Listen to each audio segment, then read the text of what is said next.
Olá, amigos. Sejam bem-vindos de volta ao podcast Legião de Super-Heróis. No nosso primeiro episódio, nós falamos um pouco sobre o Dr. Oculto e seus poderes para lutar contra o crime.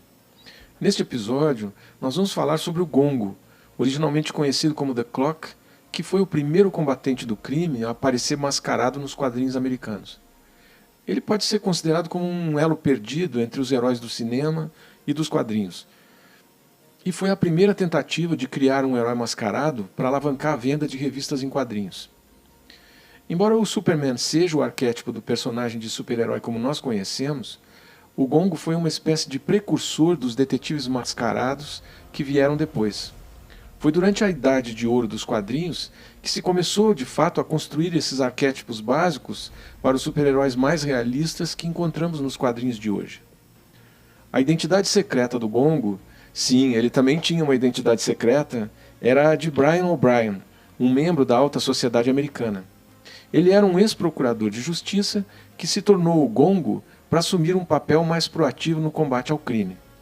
Como Gongo, ele se apresentava sempre com um terno de 3 peças, calça, colete e paletó, um chapéu fedora e uma máscara de cortina preta que cobria todo o rosto. Mas não era bem uma máscara, e sim uma espécie de cortininha, como aquelas usadas pelas odaliscas de filmes de Mil e Uma Noites.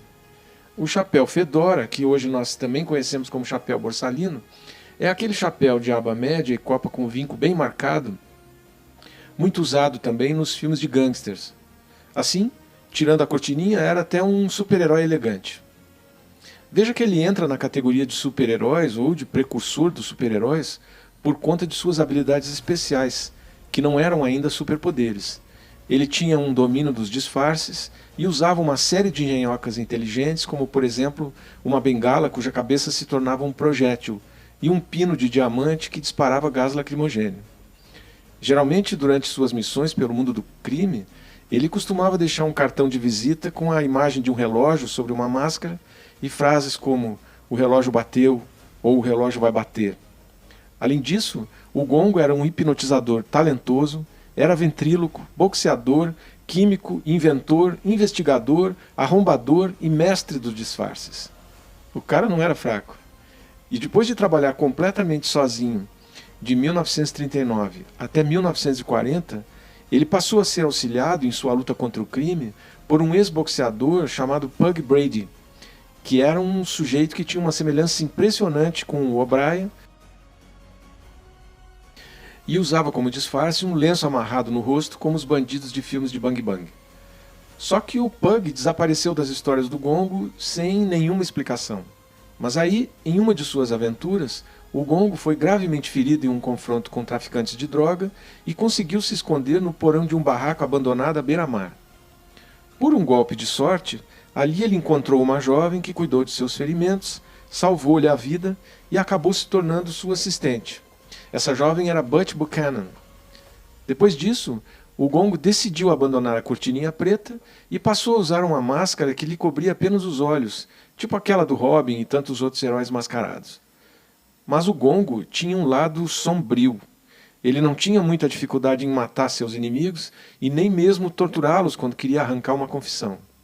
Esse lado mais sombrio ganhava mais peso porque ele tinha um esconderijo subterrâneo, onde mantinha uma câmara de tortura e equipamentos terríveis para extrair informações dos inimigos mais relutantes.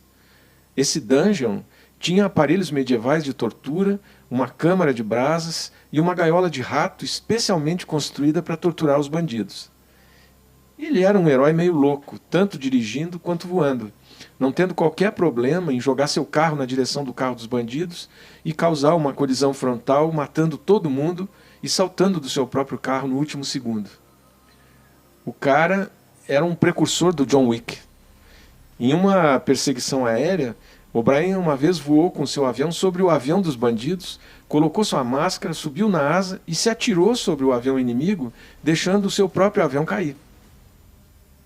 A entrada de Butch como auxiliar do Gongo parece ter sido uma tentativa de revigorar a popularidade do herói, introduzindo um pouco de humor nas histórias e, teoricamente, dando aos jovens leitores um personagem com o qual eles pudessem se identificar. Porque as histórias desse cara eram cheias de violência e matança, compondo um perfil bem sombrio e meio doido.